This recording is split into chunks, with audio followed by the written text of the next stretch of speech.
Our project is called Breer, which, as you can tell from the name, an amalgamation of both bread and beer. We collect unsold, uneaten, and otherwise wasted bread and use that to brew local flavored beer.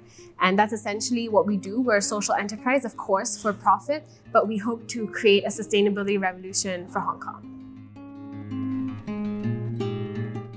Last semester, after exams, the only thing open after like 8 p.m. for us to go celebrate post-exams was a bakery in Cheongkwano. So we headed there, all four of us. And when we went there, as we were buying our bread, we saw that the bakers were actually taking all the other bread in the shelves and throwing it away. And they said that, unfortunately, this bread can't be sold again because it wasn't sold that day. The next time we went to Starbucks, we saw a similar thing. So we realized that this kind of almost, normalization of wasting bread is prevalent everywhere. And we realized that we would want to do something about it. And then it just so happened that the next week we were at a bar, the four of us, drinking beer.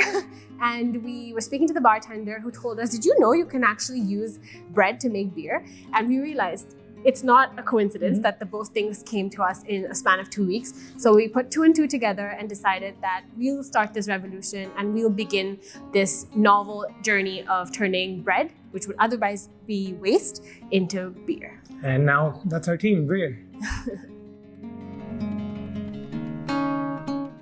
We went ahead and registered the company as in Hong Kong. And ever since then, in the last 5 months, we've made significant progress. We have entered into collaboration with two breweries, Deadman Brewery and Black Tide Brewery. We have initiated the brewing of 40 liters of Breer, and that is in collaboration with the Jardines Restaurant Group, where we collected the wasted pizza dough from Pizza Hut, and now we will be doing our market testing in their Pizza Hut outlets. So we have made significant progress, and we hope to have our beers on the shelves and in the restaurants very soon by the end of this year.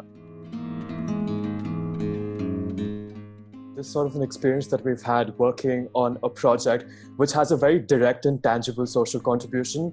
Most of us have had previous experience working for somebody, working at a company, interning, collaborating one time. And I don't think any experience can sort of beat the thrill and the validation which comes from contributing to society, and more so and by doing it in such a fun, exciting way where we are essentially making a product which we love ourselves.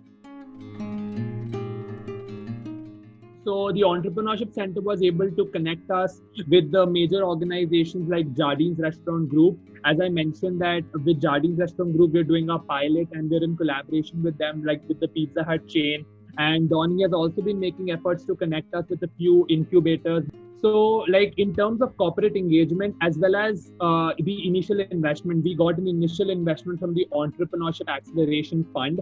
And that has been extremely helpful for us in terms of registering the company, doing our pilot, and the Entrepreneurship Center has just been extremely helpful. Like Daman said, we did reach out to the Entrepreneurship Center, obviously as novices. It was more of a learning process where they were, really putting us through that journey with them. Another very, very helpful thing that the Entrepreneurship Center has provided us with is the opportunity to be a mentee in the Mentor Hub program.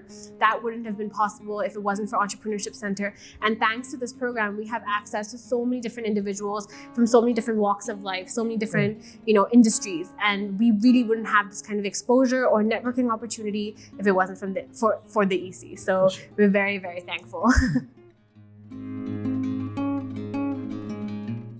Most important part of starting a business or being involved in a startup is that you have to really believe and be passionate towards the cause or the objective of the startup. I think it's very important to just take the leap forward and actually believe in yourself when you're doing any of these things. There are going to be hundreds of people who might just not do the same project just because they're unsure that it may succeed. But there's always going to be that element of doubt whether a startup succeeds or doesn't succeed. But it's up to you whether you really want to take that step or not. So I would highly recommend just taking the step forward.